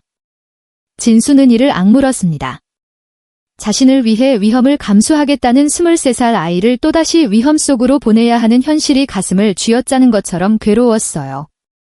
하지만 다른 방법이 없었습니다. 이 사건의 핵심은 아이러니컬하게도 창재가 가장 하찮게 여기는 존재만이 가장 가까이 다가갈 수 있다는 것이었죠. 한참 동안의 침묵 끝에 진수는 무겁게 고개를 끄덕였어요. 태호는 즉시 준비에 들어갔습니다. 이사회 당일 경비요원 교대 시간 창재의 외부 일정 19층 복도의 CCTV 사각지대 위치와 비서실 근무 시간표까지 모든 타임라인을 분 단위로 정밀하게 분석해 연우에게 공유했어요. 새벽 5시 반부터 6시 사이 야간 경비와 주간 경비의 교대가 이루어지는 약 30분간의 공백. 그것이 연우에게 주어진 유일한 시간이었습니다. 그날 밤 연우는 살며이 할머니 방문을 열어봤어요. 작은 방 안에서 할머니가 낡은 이불을 덮고 편안하게 잠들어 계셨습니다. 깊고 규칙적인 살아있는 사람의 숨소리가 고요한 방안을 채우고 있었어요. 연우는 문틀에 기대어 그 숨소리를 한참 동안 들었습니다. 부모님이 세상을 떠난 뒤 할머니는 연우에게 세상의 전부였어요. 구부러진 허리로 새벽마다 김밥을 말아 시장에 나가셨고 손마디가 퉁퉁 부을 때까지 남의 집빨래를 하셨습니다. 그 모든 게 오직 연우 하나 먹이고 입히기 위해서였어요. 학교에서 돌아오면 언제나 따뜻한 밥상이 차려져 있었고 겨울이면 할머니 이불은 야른데 연우 이불만 두꺼웠습니다. 평생을 그렇게 자신의 것을 덜어내 손녀에게 건네주셨던 분이었어요. 그 할머니가 쓰러지셨을 때 연우의 세상도 함께 무너졌었죠. 수술비도 치료비도 19살 소녀에게는 너무 막막했어요. 아무도 손을 내밀어주지 않던 그 절벽 같은 순간에 한원그룹의 후원금이 생명줄이 되어준 거였습니다. 그 돈이 없었다면 지금 이 방에서 들리는 이 숨소리는 오래전에 멈추었을 거예요. 연우의 눈가가 뜨거워졌습니다. 몬트를 잡은 손에 힘이 들어갔어요. 할머니, 내일 꼭 해낼게요. 할머니를 살려주신 분의 은혜를 이번에는 내가 갚을 차례예요. 이사회 당일 새벽 연우는 깊은 숨을 한 번 내쉬고 침대에서 일어났습니다. 할머니를 살려주신 은혜를 오늘 갚겠다고 마음속으로 다짐하며 연우는 싸늘한 새벽 공기 속으로 발을 내디뎠습니다. 19층에 도착한 연우는 텅 빈 복도 끝에 서서 부의 장실문을 바라보았습니다. 어둠 속에서 희미하게 빛나는 그 문이 진실과 거짓의 경계선처럼 연우 앞에 놓여 있었습니다. 연우는 부회장실 문 앞에 섰습니다. 경비 교대 시간이 시작된 직후였어요. 태호가 알려준 타임라인대로 복도에는 인기척이 없었습니다. 연우는 떨리는 손으로 카드키를 대고 문을 열었죠. 묵직한 원목 문이 소리 없이 안으로 밀렸습니다. 부회장실의 차가운 공기가 얼굴을 감쌌어요. 연우는 먼저 도청기들을 회수하고 바로 벽면으로 향했습니다. 금고가 숨겨진 대형 액자 앞이었죠. 액자를 조심스럽게 들어올리자 벽면에 박힌 디지털 금고가 드러났습니다. 작은 버튼들이 희미한 푸른 불빛을 내뿜고 있었어요. 연우의 심장이 깃불까지 올라온 것처럼 쿵쿵 뛰었습니다. 손가락 끝이 얼음처럼 차가웠고 입안이 바싹 말라 있었죠. 평소 청소할 때 유심히 봐두었던 손대 자국이 묻은 숫잔에 개를 떠올렸습니다. 연우는 깊게 숨을 들이쉬고 떨리는 손가락으로 첫 번째 조합을 눌렀습니다. 비소리와 함께 빨간 불이 켜졌습니다. 틀렸어요. 심장이 목구멍까지 차올랐습니다. 두 번째 조합. 또 빨간 불, 연우의 이마에 식은 땀이 흘러내렸어요. 3번 틀리면 잠금이 걸린다는 걸 알고 있었습니다. 마지막 기회였어요. 연우는 눈을 감고 기억을 더듬었습니다. 청소할 때 봤던 창제의 손가락이 어떤 순서로 버튼을 눌렀는지 맨 위에 숫자부터 내려갔던가 아니면 가운데를 먼저 눌렀던가. 집중했어요. 그리고 떠올렸습니다. 창제는 항상 오른손 검지로 위에서 아래로 순서대로 눌렀어요. 3번째 조합. 연우는 숨을 멈추고 버튼을 눌렀습니다. 잘칵. 초록 불이 들어오며 금고 문이 살짝 열렸습니다. 연우는 입을 틀어막고 터져나오려는 안도의 숨을 삼켰어요.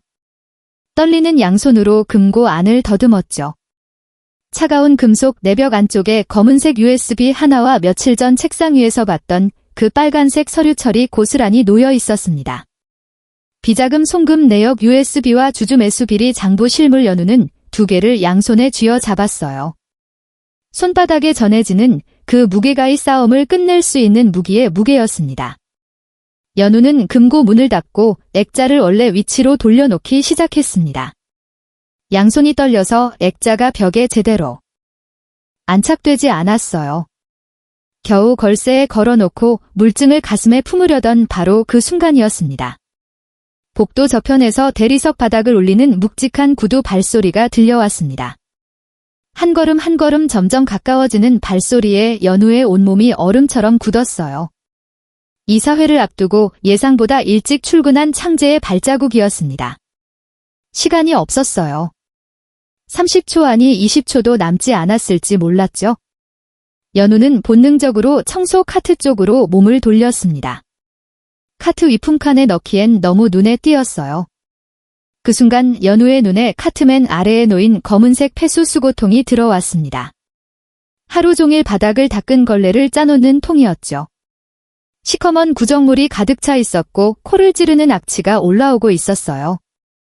연우는 주저하지 않았습니다. 방수 비닐팩에 USB와 도청기 장부를 재빨리 쑤셔 넣고 입구를 꽉 묶었어요. 그리고 그 팩을 악취가 진동하는 폐수고통 깊숙이 밀어 넣었습니다. 검은 구정물 속으로 방수팩이 잠겨 완전히 사라졌죠. 평소 청소부들을 벌레 취급하고 더러운 것에는 손끝 하나 되지 않는 창제의 결벽증을 역이용한 것이었습니다. 은닉을 마치고 빗자루를 움켜쥔 지 불과 2초 뒤 문이 열렸습니다. 이사회 최종 점검을 위해 일찍 출근한 창제가 성큼 들어섰죠.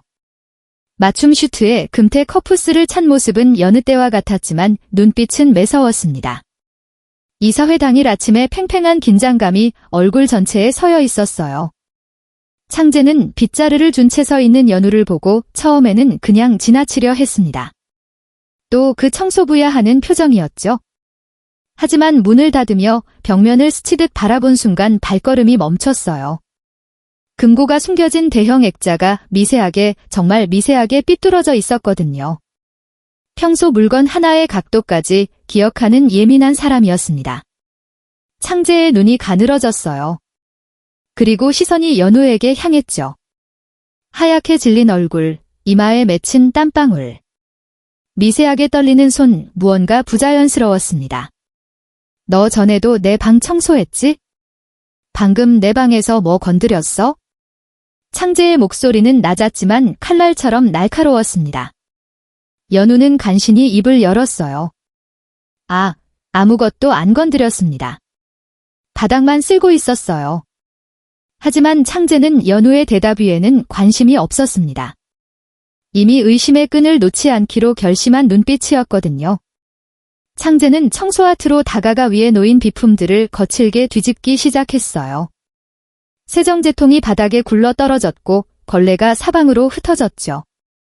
카트 위 칸 중간 칸을 미친 듯이 뒤졌지만 수상한 물건은 나오지 않았습니다. 카트맨 아래 검은 구정물이 찰랑거리는 폐수통 앞에서 창제의 손이 멈췄어요. 뚜껑을 열자 시커먼 물 위로 악취가 올라왔습니다. 창제는 반사적으로 고개를 돌리며 코를 막았어요. 얼굴이 험악하게 일그러졌죠. 결벽증이 심한 이 남자에게 그 더러운 통에 손을 넣는다는 건 상상조차 할 수 없는 일이었습니다. 창재는 패스통을 발로 차듯 밀어놓고는 연우에게로 돌아섰어요. 물증은 무사했습니다. 하지만 안심하기엔 일렀어요. 창재가 연우의 청소조끼를 거칠게 움켜쥐고 주머니를 뒤지기 시작했거든요. 바깥 주머니, 안쪽 주머니 하나하나 뒤집어가며 손을 집어넣었습니다. 그리고 조끼 가장 깊숙한 안쪽 주머니에서 손에 잡힌 작은 물체 하나, 진수와 소통하던 보안 선불폰이었습니다. 창재의 눈이 독사처럼 가늘어졌습니다. 청소부 주제에 선불폰이 왜 있어? 연우는 입술을 꽉 깨물었습니다. 아무 말도 할 수 없었어요. 창재는 선불폰의 발신 기록을 확인하더니 입꼬리를 비틀었죠. 목소리가 서늘하게 가라앉았습니다. 형님의 첩자였군. 창재의 얼굴이 분노로 시뻘겋게 물들었습니다. 이사회까지 단 몇 시간이 청소부를 밖으로 내보내면 모든 것이 틀어질 수 있었어요. 입을 막아야 했습니다. 창재는 연우의 팔을 거칠게 움켜쥐고 복도로 끌어냈죠. 연우는 버거렸지만 덩치 큰 남자의 힘을 당해낼 수 없었습니다. 비상 계단을 통해 지하로 끌려 내려갔어요. 콘크리트 벽이 양쪽으로 스쳐 지나갔고 형광등 불빛이 점점 희미해졌습니다. 지하 4층 아무도 찾지 않는 외진 비품실 앞이었습니다. 녹슨 파이프가 천장을 타고 지나가고 형광등은 깜빡거리며 마지막 불꽃을 내뿜고 있었죠. 창재는 두꺼운 철문을 열고 연우를 안으로 거칠게 밀어넣었어요. 연우의 등이 차가운 콘크리트 바닥에 부딪혔습니다. 뼈가 울리는 충격이 온몸을 관통했죠. 이사회 끝날 때까지 여기서 조용히 있어 굉음을 내며 다쳤습니다. 기어서 자물쇠가 채워지는 차가운 금속 소리가 울렸죠. 발자국 소리가 점점 멀어졌고 이윽고 완벽한 정적만이 남았습니다. 칠흑 같은 어둠 속에서 연우는 차가운 바닥에 주저앉았습니다.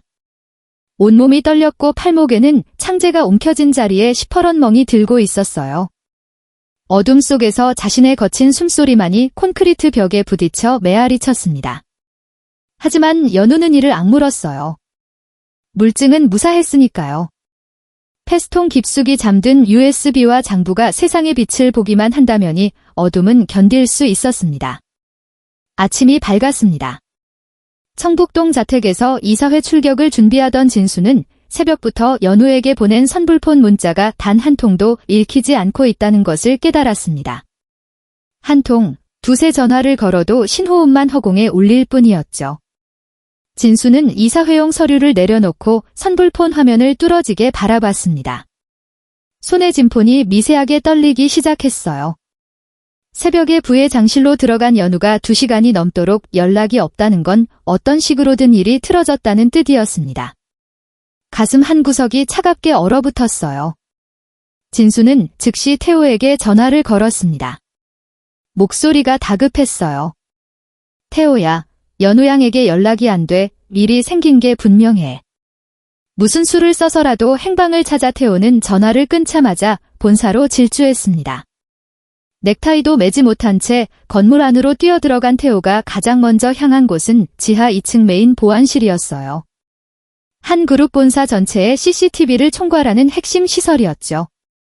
보안실 철문 앞에서 태호는 비서실장 권한 카드를 내밀었습니다.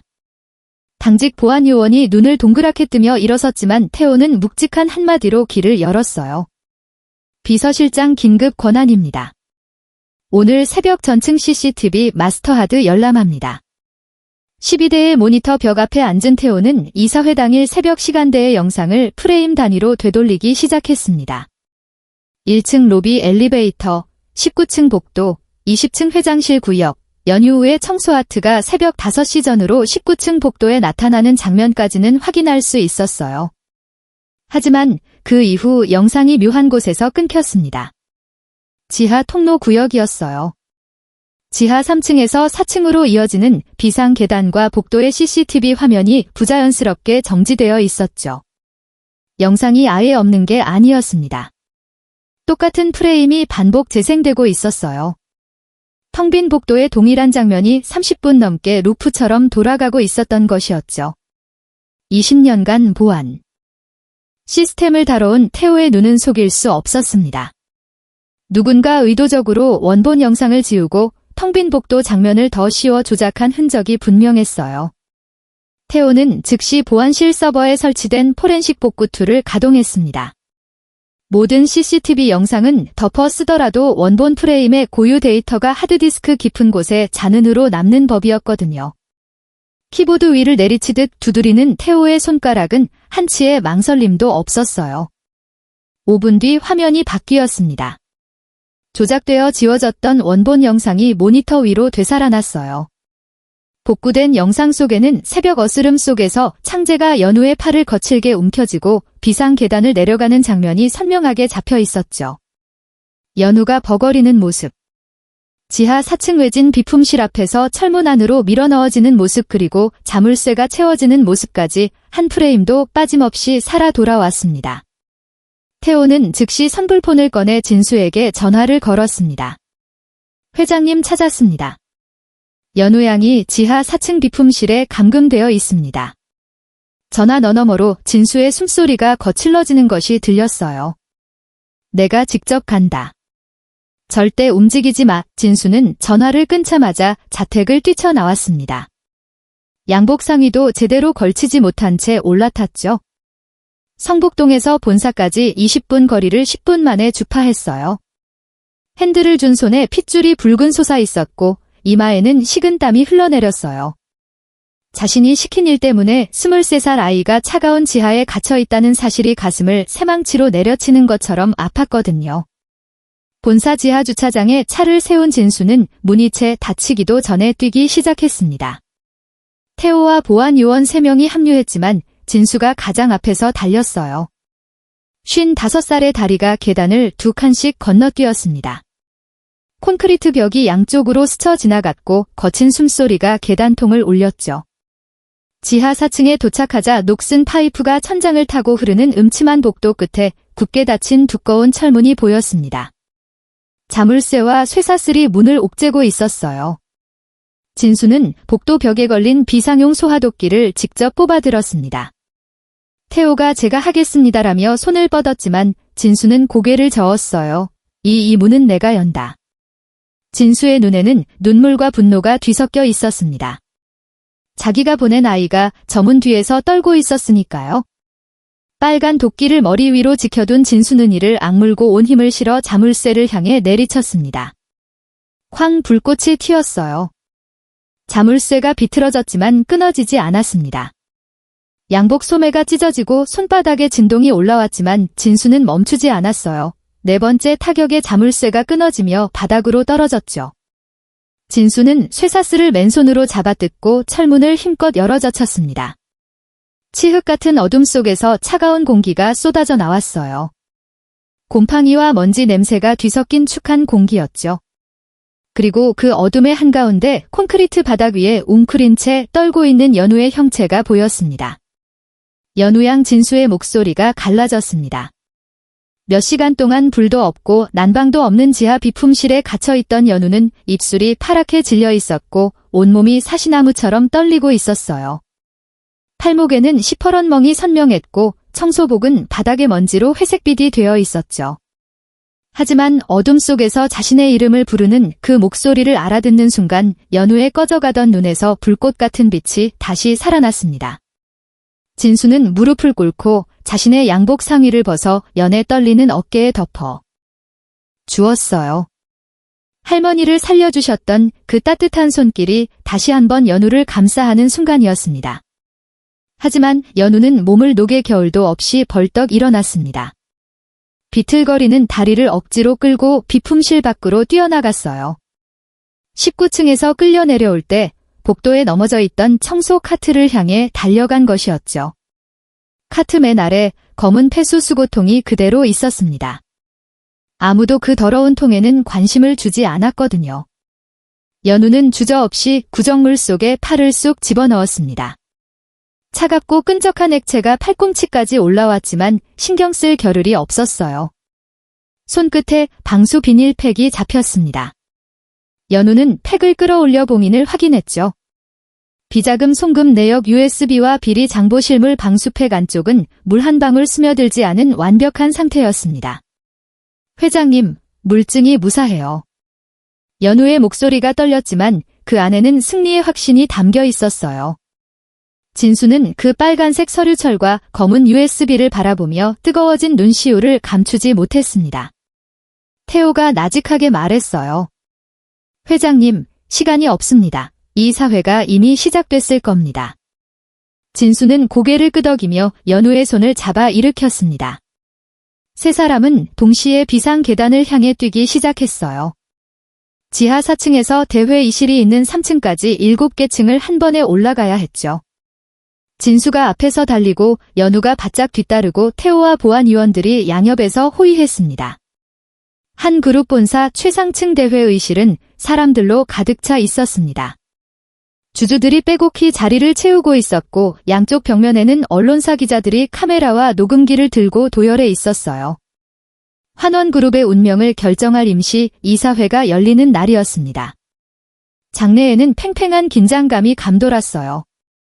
단상 위에 창재가 올라섰습니다. 빳빳하게 다림질된 검은 정장에 금색 커프스 버튼을 끼우고 승리를 확신하는 자의 여유로운 미소를 짓고 있었어요. 매수한 주주들의 표가 확보된 이상 오늘이 자리에서 형을 끌어내리는 건 시간 문제라고 믿고 있었죠. 창재는 마이크 앞에 섰습니다. 목을 가다듬고 장내를 한번 천천히 둘러본 뒤 입을 열었어요. 한 그룹의 미래를 위해 현 회장 고진수의 해만을 상정한다는 선언이었습니다. 장내가 술렁이었어요. 카메라 셔터 소리가 연달아 터졌습니다. 창재는 준비해온 서류를 펼치며 해임 사유를 읊어 내려가기 시작했어요.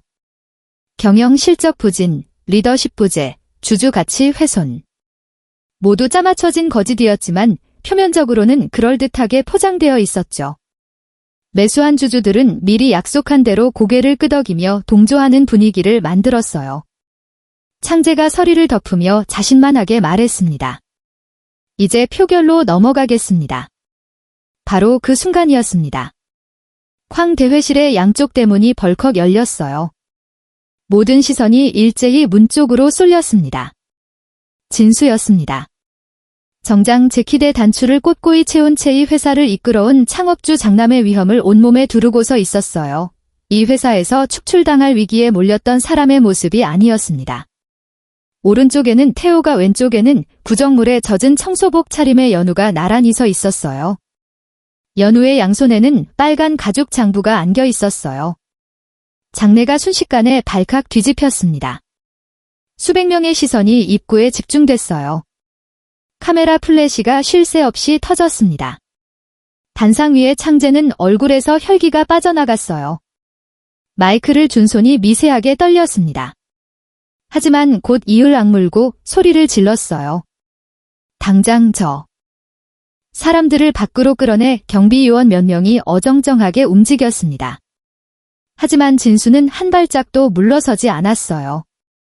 오히려 단상을 향해 천천히 묵직한 걸음으로 걸어나갔습니다. 수백 명의 시선을 정면으로 받으며 30년간 현장을 누빈 경영자의 카리스마가 그 한 걸음 한 걸음에 실려 있었어요. 누가 감히 한눈에 진짜 주인을 끌어낸다는 말이냐? 진수의 목소리가 마이크 없이도 대회의실 구석구석까지 울려 퍼졌습니다. 낮고 굵었지만 그 안에는 57회를 버텨온 사람만이 가질 수 있는 무게가 담겨 있었어요. 경비 요원들이 슬며이 발을 멈췄습니다. 진수가 단상 바로 앞에 멈춰서며 창재를 올려다봤어요. 형제의 눈이 마주쳤습니다. 창재의 눈에는 당혹과 분노가, 진수의 눈에는 차갑고 단단한 결의가 서려 있었죠. 진수는 뒤를 돌아 태호에게 묵직한 눈짓을 보냈습니다. 태호는 끄덕이며 옆에 대기 중이던 기술 요원에게 USB를 건넸어요. 기술 요원이 단상 뒤 노트북에 USB를 꽂자 대회의실 정면에 대형 스크린이 켜졌습니다. 스피커에서 소리가 흘러나왔어요. 창재의 목소리였습니다. 연우가 설치한 도청 칩이 포착한 이사회 전날 밤의 기밀 통화 녹음이었어요.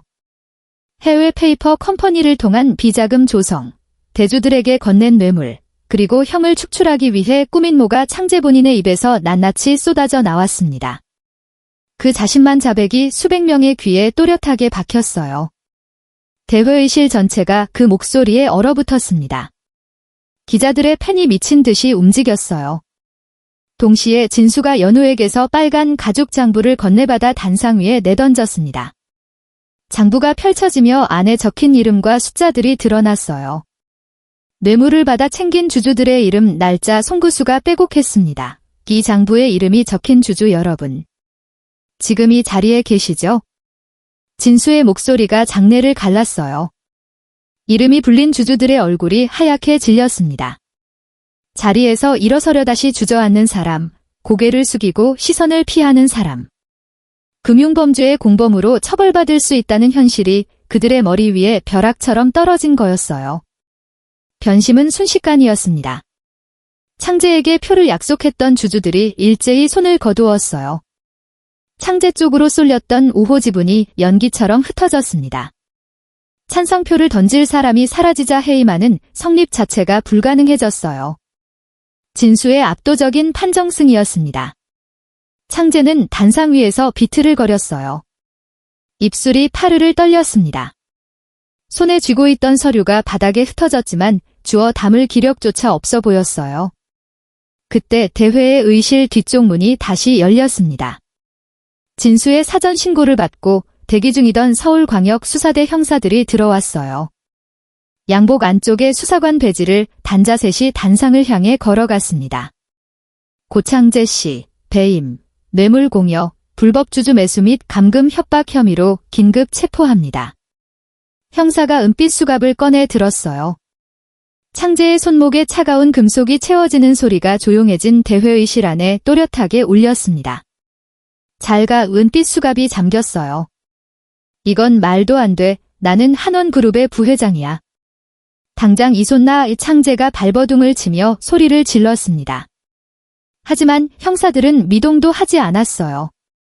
수백 명의 시선이 쏟아지는 가운데 질질 끌려가면서도 창재는 악에 받쳐 발을 굴렀지만 그 몸부림이 처절할수록 장래의 시선은 더욱 차갑게 식어갔습니다. 창재는 고개를 떨은 채 형사들에게 이끌려 대회실 밖으로 나갔어요. 한때의 회사의 절반을 쥐고 형의 자리를 빼앗으려 했던 부회장의 마지막 모습은 비참할 만큼 초라했습니다. 문이 닫히고 장내에 짧은 정적이 흘렀어요. 진수는 천천히 돌아서서 대회의실 한쪽에서 있는 연우에게 걸어갔습니다. 구정물에 젖은 청소복, 무릎에 멍 갈라진 입술. 23살 청소부의 모습은이 화려한 대회의실과 어울리지 않았어요. 하지만 그 누구보다 이 자리에 있을 자격이 있는 사람이었습니다. 진수는 연우 앞에 서서 두 손으로 연우의 손을 꼭 잡았어요. 거칠고 넓은 손이 작고 차가운 손을 감싸 안았습니다. 진수의 눈가가 뜨거워졌어요. 진수는 마이크를 향해 돌아섰습니다. 수백 명의 주주와 기자들이 숨을 죽이고 지켜보고 있었어요. 이 자리에서 있는 이 아이는 새벽에 이 건물의 바닥을 닦는 청소부입니다. 장내가 조용해졌어요. 하지만 이 정직한 청년의 단단한 신념이 한온그룹의 정의를 구했습니다. 누구보다 낮은 곳에서 누구보다 바르게 싸워준 이 청년에게 저는 진심으로 감사드립니다. 진수의 목소리가 끝에서 갈라졌어요. 참고 있던 눈물이 볼을 타고 흘러내렸습니다. 연우도 고개를 숙이며 입술을 깨물었어요. 눈물이 구정물 자국 위로 떨어졌습니다. 한 사람이 자리에서 일어나 박수를 치기 시작했어요. 2사람, 3사람, 10사람. 박수가 파도처럼 번져나갔습니다. 이윽고 대회의실 전체가 기립하며 우레와 같은 박수를 보냈어요. 카메라 플래시가 빗줄기처럼 쏟아졌습니다. 가장 높은 곳의 회장과 가장 낮은 곳의 청소부가 수백 명의 길립박수 속에서 손을 맞잡고 나란히 서 있었습니다. 이 사회가 끝난 뒤 진수가 가장 먼저 한 일은 연우의 할머니를 위한 것이었습니다. 서울 최고 수준의 대학병원 특실에 할머니를 모시고 전담 의료팀을 배치했어요. 치료비는 한원그룹이 전액 부담했죠. 연우가 몇 년간 새벽마다 이를 악물고 벌었지만 한 번도 따라잡지 못했던 그 치료비가 하룻밤 사이에 해결된 것이었습니다. 깨끗한 병실 침대에 누워 환하게 웃으시는 할머니를 보며 연우는 침대 옆에 무릎을 꿇고 한참을 울었어요. 이번에는 참지 않았습니다. 참을 이유가 없었으니까요. 하지만 진수는 거기서 멈추지 않았습니다. 연우의 이름으로 재단을 설립했어요. 복지 사각지대에서 병원비가 없어 치료를 포기하는 조송 가정, 한부모 가정, 도거 어르신들을 찾아내 긴급 의료비를 지원하는 재단이었죠. 한때 연우의 할머니가 그랬던 것처럼 한원그룹의 손길이 닿지 않았다면 쓰러질 뻔했던 사람들을 일으켜 세우는 일이었습니다.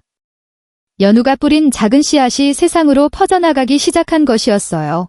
이어서 진수는 한 그룹 본사의 현장 청소부 전원을 정규직으로 전환시켰습니다. 그리고 지하에 방치되어 있던 낡은 휴게실을 전면 리모델링했죠. 곰팡이 냄새가 나던 콘크리트 벽은 따뜻한 베이지색 페인트로 덮였고 접이식 탁자 대신 깨끗한 원목 테이블이 놓였어요. 한쪽 벽에는 새 자판기가 설치되었고 창문으로 햇살이 쏟아져 들어왔습니다. 몰라보게 달라진 휴게실에 들어선 선배 청소부들은 입을 벌린 채 한참을 서 있었어요. 김 선배가 연우의 손을 꼭 잡으며 떨리는 목소리로 말했습니다. 내가 정직하게 행동하더니 우리 같은 날에 사람들까지 다 살렸어. 선배들의 눈에서 뜨거운 눈물이 흘러내렸습니다. 연우도 함께 울었어요. 새벽마다 함께 카트를 밀며 커피를 나눠 마시던 그 사람들이 이제는 정규직이라는 이름표를 달고 따뜻한 공간에서 쉴 수 있게 된 것이었으니까요. 그리고 진수는 연우에게 파격적인 제안을 했습니다. 환원그룹 비서실 전략지원 책임 총괄 팀장 자리였어요. 23살 대학 졸업장도 없는 전직 청소부에게 임원급 직책을 맡긴 것이었죠. 사내에서 이례적이라는 말이 돌았지만 진수의 대답은 단호했습니다. 스펙이 아니라 인품이 사람의 가치를 결정하는 것이라고요. 청소조끼 대신 단정한 남색 정장을 입고 출근하게 된 연우는 달라진 자리에서도 변하지 않았습니다. 화려한 임원실에만 머물지 않았어요. 자신이 매일 쓸고 닦았던 본사의 낮은 곳부터 살폈죠. 지하주차장 군식당 뒤편 옥상 정수시설 보이지 않는 곳에서 일하는 사람들을 먼저 찾아가 안부를 묻고 불편한 점을 개선해 나갔습니다. 연우는 가장 높은 곳에서 가장 낮은 곳을 바라보는 한옥그룹의 진짜 인재로 성장해 갔어요. 한편 법의 심판은 정확하고 무거웠습니다. 고창재는 배임, 비자금 조성, 뇌물공여, 사문서 위조, 불법 감금 등 6가지 혐의로 기소되어 징역 12년의 실형을 선고받았어요. 법정에서 판결문이 낭독되는 동안 한때 한옥그룹의 절반을 쥐고 형의 자리를 빼앗으려 했던 남자는 고개를 떨은 채 한마디도 하지 못했습니다. 값비싼 이탈리아산 정장 대신 칙칙한 구치소 수의를 입은 창재의 모습은 탐욕의 끝이 어디인지를 보여주었습니다. 창재에게 매수되어 해만의 찬성표를 약속했던 배신자 주주들 역시 법의 칼날을 피해갈 수 없었습니다. 뇌물수 혐의로 줄이 검찰에 소환되었고 거액의 벌금형과 함께 한옥그룹 내 모든 의결권이 박탈되었어요. 30년간 쌓아온 명예와 재산이 하룻밤에 탐욕으로 무너져 내린 거였죠. 돈으로 산 충성이 얼마나 허무한 것인지 그들은 뒤늦게야 깨달았습니다. 세상은 공평했어요. 거짓을 선택한 사람에게는 그에 맞는 대가가, 정직을 선택한 사람에게는 그에 맞는 보답이 돌아왔습니다. 몇 달 후 가을이었습니다. 한 그룹 본사 뒤편 공원에 황금빛 노이 내려앉고 있었어요. 은행나무 잎이 금가루처럼 바람에 흩날리는 그 길이론에 사람의 실루엣이 나란히 걸어가고 있었습니다. 연우가 휠체어를 다정하게 밀고 있었어요. 휠체어에 앉은 할머니는 몰라보게 건강을 회복해보래 혈색이 돌아 있었고 환우의 손을 꼭 잡고 있었죠. 우리 연우 참 장하다다. 할머니는 내가 세상에서 제일 자랑스러워. 할머니의 목소리에 연우의 눈시이 또 뜨거워졌습니다. 그 곁을 진수와 태호가 나란히 걸으며 격이 없이 농담을 주고받고 있었어요. 진수가 태호에게 무슨 말을 했는지네 사람이 동시에 웃음을 터뜨렸어요. 그 웃음소리가 황금빛 노을 속으로 퍼져나갔습니다. 가장 낮은 곳의 청소부와 가장 높은 곳의 회장이 노란 포스트의 탄장으로 시작된 인연이 이렇게 아름다운 가족이자 동료가 되었습니다. 정직하고 선한 사람은 결국 이깁니다. 가장 낮은 곳에서 빗자루를 들던 소녀의 정직한 용기가 결국 거대한 대기업의 정의를 바로 세우고 수많은 사람들의 삶을 따뜻하게 바꾸어 놓았습니다. 세상이 아무리 험하고 편법이 판을 친다 해도 바르고 정직하게 살아온 사람의 선한 신념은 결코 무너지지 않는다는 것을 오늘 이 두 사람은 우리에게 깊은 울림으로 증명해 주었습니다. 오늘 연우와 회장님의 가슴 벅찬 상생의 이야기가 여러분의 마음에 자그마한 온기가 되었다면 구독과 좋아요로 응원해 주세요. 그리고 힘든 세상 속에서도 묵묵히 바른 길을 걸어가는 우리 주변의 모든 연우들을 위해 따뜻한 응원의 댓글도 한 줄씩 꼭 남겨주시기 바랍니다. 끝까지 시청해 주셔서 진심으로 감사합니다.